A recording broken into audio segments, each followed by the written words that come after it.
Good evening and welcome to Washington. I'm James Rosen, sitting in for Brett Baer. As America prepares to commemorate its 241st birthday, President Trump continues lighting up the mainstream news media on that 21st century battlefield we call social media. The president's Twitter finger was active all weekend long and this morning, including his posting of a video in which he appears to wrestle to the ground a man with the CNN logo superimposed over his face. Correspondent Kevin Corke is at the White House with the fallout. Good evening, Kevin. Hey there, James. It's actually called trolling. That's when you take to an online platform like Twitter, for example, and you post something with the express intention of getting a reaction, sometimes an angry reaction from someone else. Enter the latest tweets from the President of the United States. Those tweets were either humorous or horrifying, depending on your point of view. Call it the new bully pulpit. Social media, 24/7 platform where even the President of the United States can both entertain his supporters and enrage his detractors, all in the span of 140 characters. Case in point, a tweet over the weekend that showed the President in a pro-wrestling style clip body slamming a CNN logo. Just the latest swing the Commander-in-Chief has taken at the press since assuming office, many of whom criticize the tweet as being unpresidential, even dangerously inciting violence. CNN saying it's a sad day when the President of the United States encourages violence against reporters. We will keep doing our jobs. He should start doing his.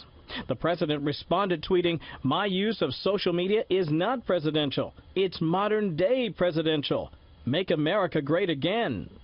But exactly what is presidential? It's safe to say the definition appears to be shifting. After all, back in April 2014, then private citizen Trump slammed President Obama for the way he jogged the stairs to and from Air Force One, tweeting, "The way President Obama runs down the stairs of Air Force One, hopping and bobbing all the way, is so inelegant and unpresidential. Do not fall." With tens of millions following him on various social media platforms, Mr. Trump has a captive audience that he can use to move the political needle or perhaps gain momentum for major agenda items like health care, the economy, and the fight against ISIS. But as he prepares to visit Germany for his first G20 as president, Mr. Trump's behavior is a stark reminder that what he says and does online is a reflection of the American brand on the world stage, and comes just ahead of a meeting on the sidelines in Hamburg with Russian President Vladimir Putin, with relations with Moscow, deconfliction in Syria, NATO expansion, and election meddling among the many possible subjects to discuss. In continuing his preparation for the summit today, the President spoke with the leaders of Germany, France, and Italy following his weekend conversation with his Chinese counterpart, Xi Jinping. That coming on the heels of increasing tensions with Beijing, thanks to a recent U.S. arms deal with Taiwan, the presence of a U.S. naval vessel in the hotly contested waters of the South China Sea, and, of course, China's inability or unwillingness to rein in North Korea. Still, critics argue that his penchant for pugnacious self-promotion online is distracting, even dangerous. But White House officials are doubling down on the president's use of social media. Roughly 163 tweets sent out by President Trump in June. 3/4 of them, at least, had to do with policy, bilateral meetings, legislation. Tweets like the one you just showed. We know the stock market loves that this man is president. ISIS is on the run. Jobs are being produced. You don't hear any of that.